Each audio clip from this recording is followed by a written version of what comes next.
Shabbat Shalom, Parashat Vayetze. Dans cette paracha, en fait, on va voir presque tous les enfants de Yaakov naître, sauf un qui naîtra plus tard en Eretz Israël, Binyamin,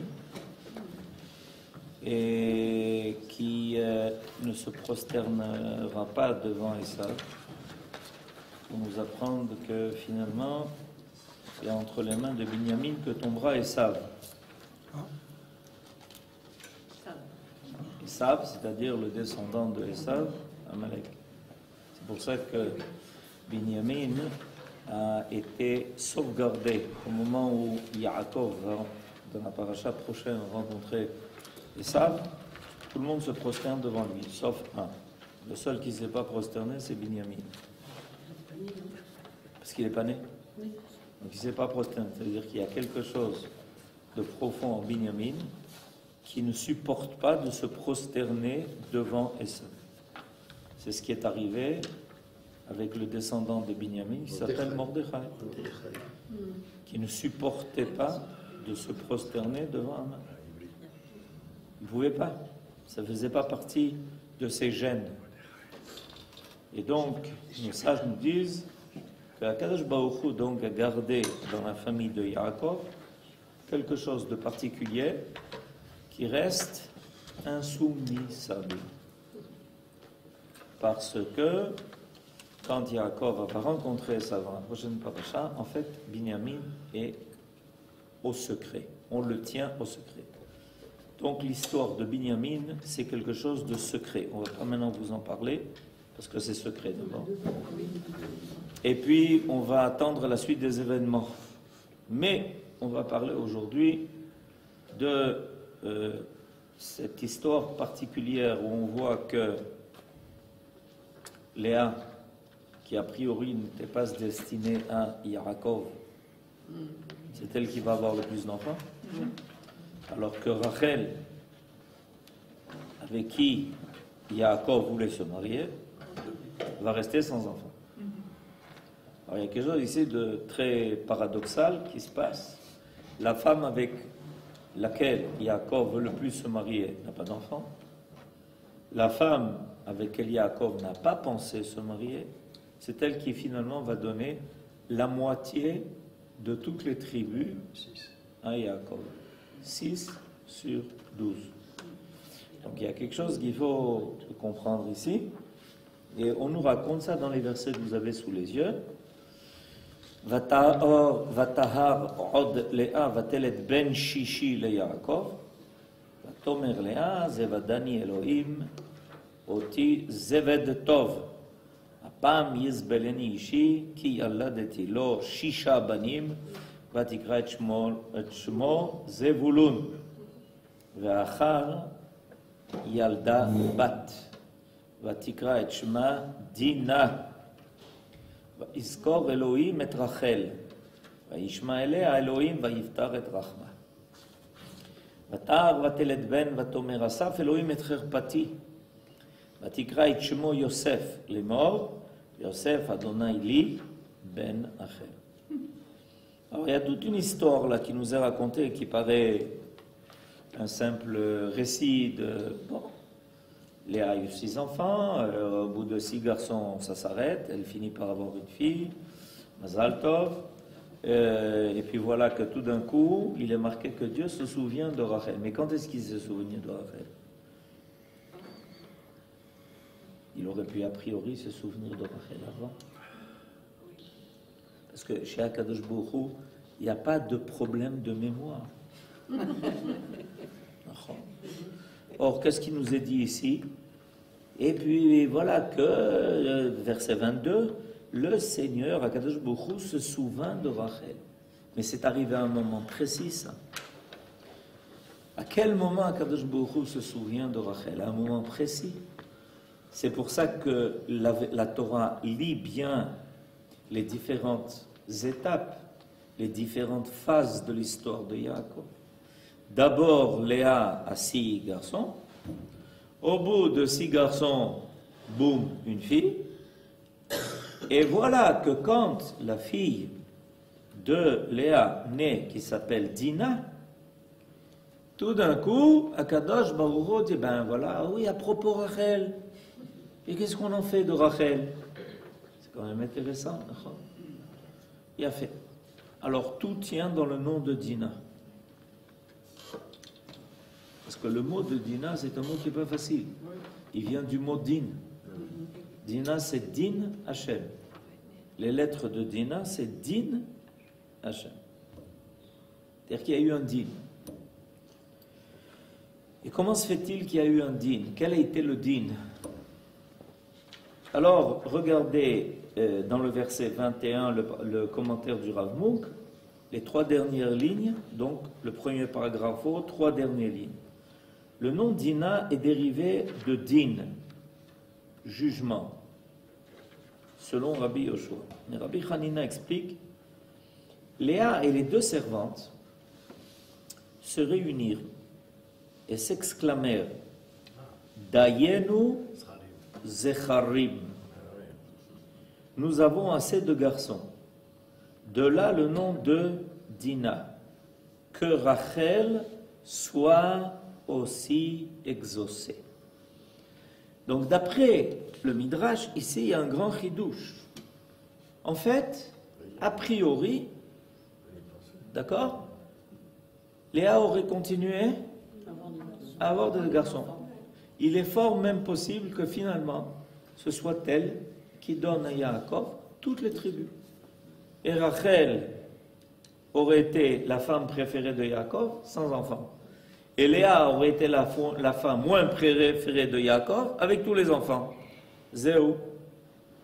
Mais il y a eu ici un acte extraordinaire de la part de Léa et de la part des 2 servantes.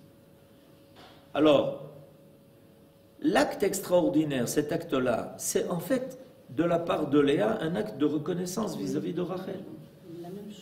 Parce que comment Léa eut-elle le droit d'être la femme de Yaakov?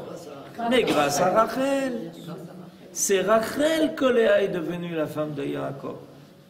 Alors Léa voit qu'elle est en train d'enfanter toutes les tribus d'Israël, l'une après l'autre, un garçon après l'autre. Et à ce moment-là, elle a fait le calcul que quand elle a eu 6 garçons, d'accord, quand elle a eu 6 garçons, si elle en avait eu un de plus, ça veut dire que la majeure partie des tribus aurait été d'elle. Elle aurait été l'élément essentiel et pratiquement le moteur principal, si ce n'est pas exclusif, de l'histoire d'Israël. Et elle savait, là, Léa, qu'il y en aurait eu moins. Oui, elle savait. Yaakov le savait,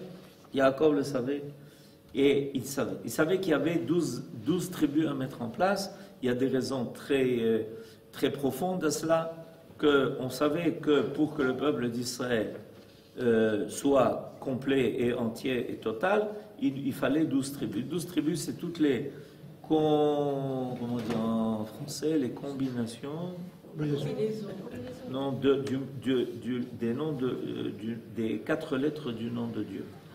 Yud-Ke Vav-Ke. C'est-à-dire, c'est les 12 facettes qui permettent de faire apparaître toute la divinité qui veut apparaître à travers le peuple d'Israël. C'est pour ça qu'on en arrive à 12. Ils savaient ça. Il y avait une tradition à ce niveau-là. Donc, à ce moment-là, Léa, avec les 2 autres femmes, Bila et Zilpa, font un dîne en disant à Kadosh Baruch Hu, Zéou. Et c'est méanienne parce qu'il y a ici 2 interprétations du mot dina. Il y a une interprétation qui dit que ça vient du mot din, il y a une interprétation qui dit que ça vient du mot dai. Dayen ou dai. On peut trouver dans le mot dina et din et dai. Ça veut dire quoi? Ça veut dire qu'en fait, dai, on réclame. Et ce qui va aider Rachel à avoir finalement, et c'est pour ça que c'est juxtaposé, c'est pour ça que tout de suite après, qu'est-ce qu'il est marqué? Vaïskor Elohim et Rachel. Évidemment, Vaïskor Elohim et Rachel, c'est comme si avant il avait oublié Rachel. Mais vrai qu'il n'avait pas oublié. Mais la démarche de Léa et de Bila et de Zilpa Finalement, cette démarche-là, c'est ce qui va permettre à Rachel d'avoir au moins 2 garçons, et Yosef est celui qui va suivre finalement Benjamin, parce que dès que Yosef est né, la première chose que Rachel dit, j'en ai encore un. Voilà. Après, c'est ce qu'elle dit. Regardez le dernier verset 22. Vatikra et Chemo Yosef. Le premier garçon qui naît, elle appelle Yosef. Les morts en disant, ah oui, c'est ce qu'elle dit. Yosef Adonai li ben acher. Elle l'appelle Yosef du nom d'un de plus qu'elle veut avoir, pour au moins ne pas avoir moins de garçons qu'une des servantes. Parce que finalement, Léa en a eu 6, Bilha en a eu 2, Zilpa en a eu 2. Un calcul simple nous dit qu'il n'en reste plus que 2. Si on veut arriver à 12. On est d'accord? Les hauts mathématiciens prix Nobel comprennent qu'il ne reste plus que 2. Alors, à ce moment-là, 2. Et donc, Rachel réclame qu'à ce niveau-là, elle a au moins 2 garçons à mettre au monde. Et le Rav Mouk nous rajoute quelque chose d'important. C'est que finalement, a priori, Léa a ici un poids lourd dans la construction de la maison d'Israël. Elle amène avec elle 6 garçons, 6 tribus. Ce n'est pas quelque chose de petit. La moitié du peuple d'Israël vient de Léa. Il faut s'en rendre compte quand même. Et Rachel, elle, il est dit à propos d'elle, va yizkor Elohim et Rachel. Alors, regardez la deuxième partie du deuxième paragraphe sur le verset 22. Il y a une comparaison intéressante ici que le Rav Mouk fait. Lorsque la Torah nous rapporte que l'Éternel se souvint de Sarah, elle emploie le terme Ve'Hashem pakad et Sarah. C'est la Kriyat Torah de Rosh Hashanah. Pour celles qui... Pour Rosh Hashanah, c'est très loin. Il y a déjà... Rosh Hashanah, on est bientôt Pessah. Rosh Hashanah. C'était la Kriyat Torah de Rosh Hashanah. Et Hachem pakad et Sarah. Alors, il y a ici une question intéressante. Comment se fait-il qu'à propos de Sarah, il est marqué Hachem pakad et Sarah, alors qu'à propos de Rachel, il est marqué Vayizkor Elohim et Rachel.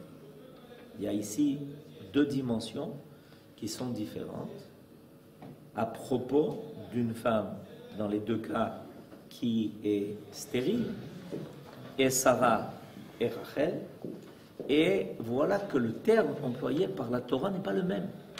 À propos de Sarah, il est marqué V'Hashem pakad et Sarah, et à propos de Rachel, il est mort Vayizkor Elohim, Vayizkor Elohim et Rachel.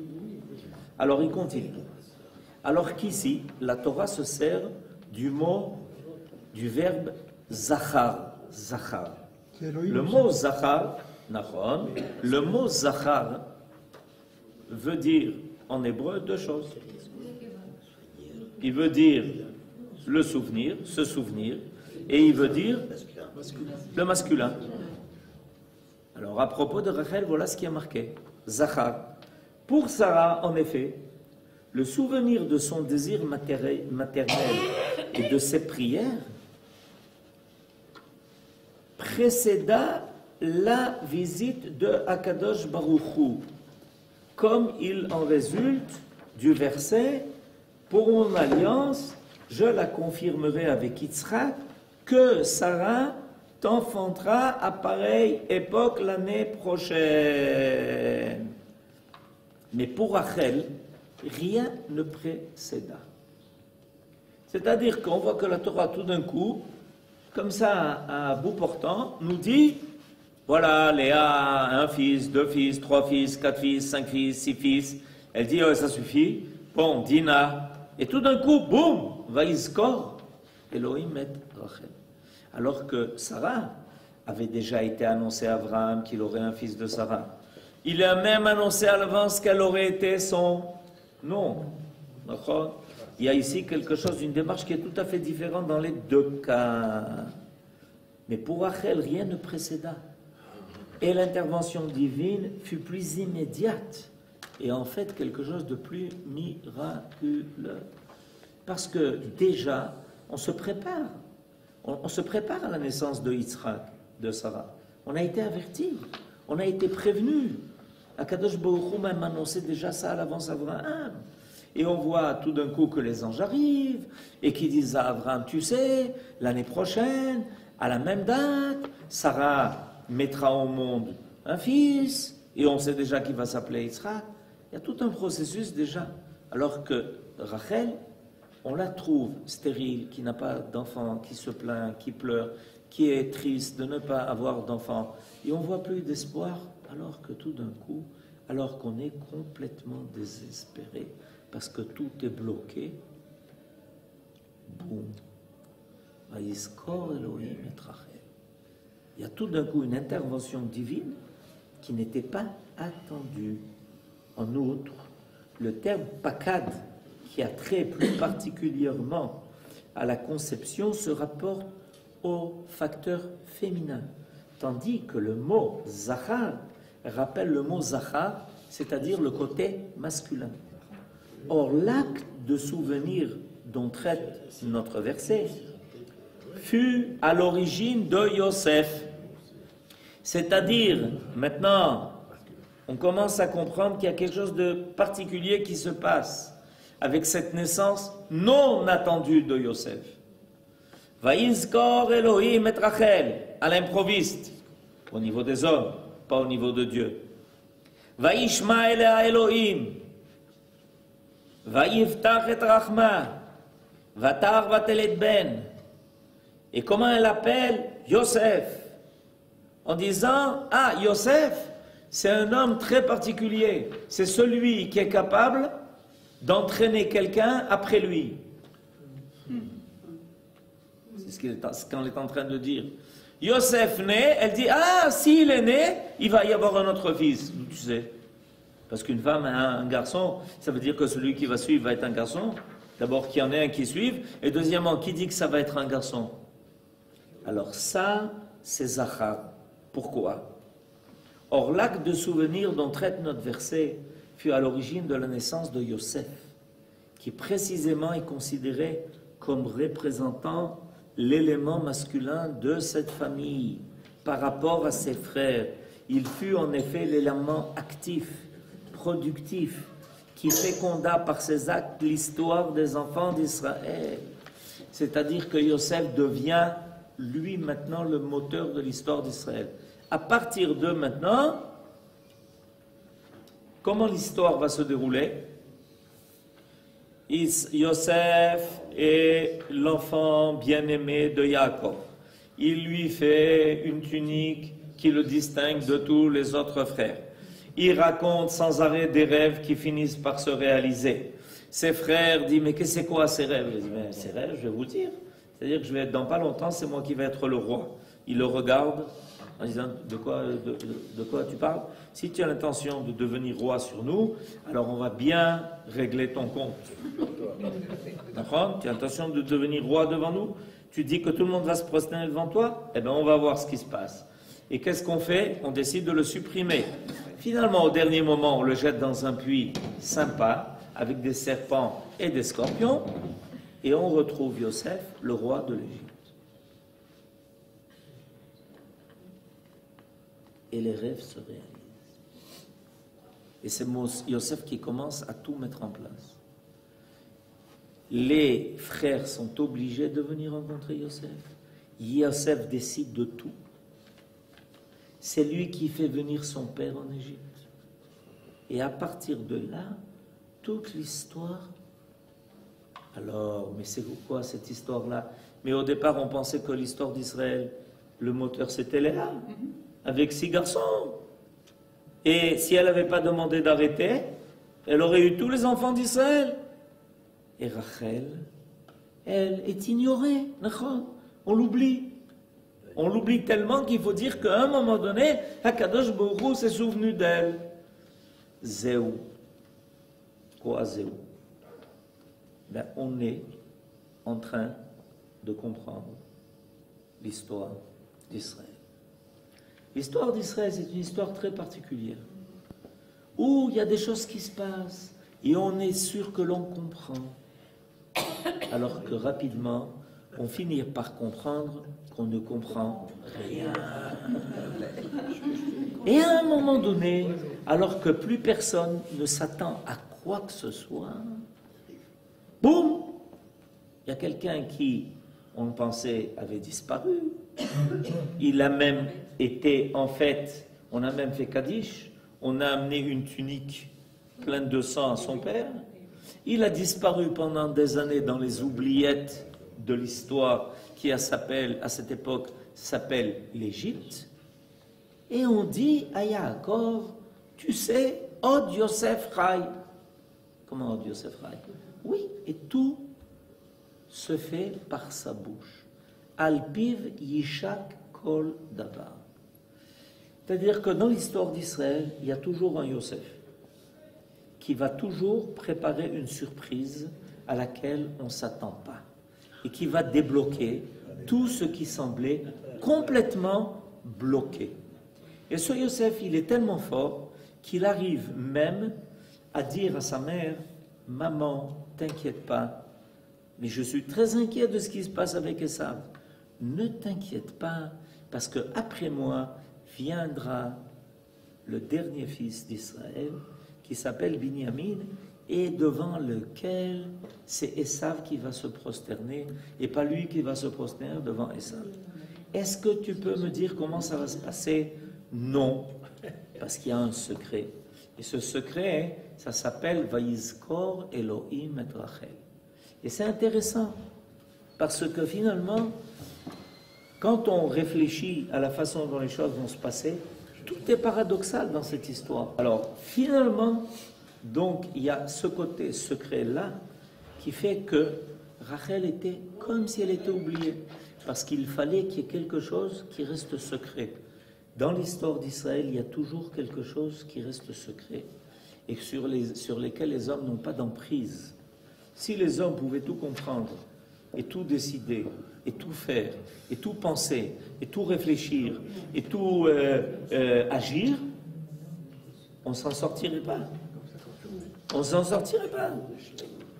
Heureusement qu'il y a quelque chose qui reste en nous secret, que personne ne peut comprendre et savoir à l'avance, parce que c'est le côté divin qui est en nous. Vayizkor Elohim et Rachel. Alors Rachel, elle pleure, elle pleure, elle pleure. Jusqu'à aujourd'hui, les gens vont vers Rachel. Et à un moment donné, Akadosh Baruch Hu dit, Rachel, ça suffit. Non, non, non, non. Quoi? C'est pas possible, j'ai pas d'enfant. T'inquiète pas, ça va venir. Mais à l'improviste, sans que tu te prépares. Vayizkor Elohim et Rachel. C'est le secret de notre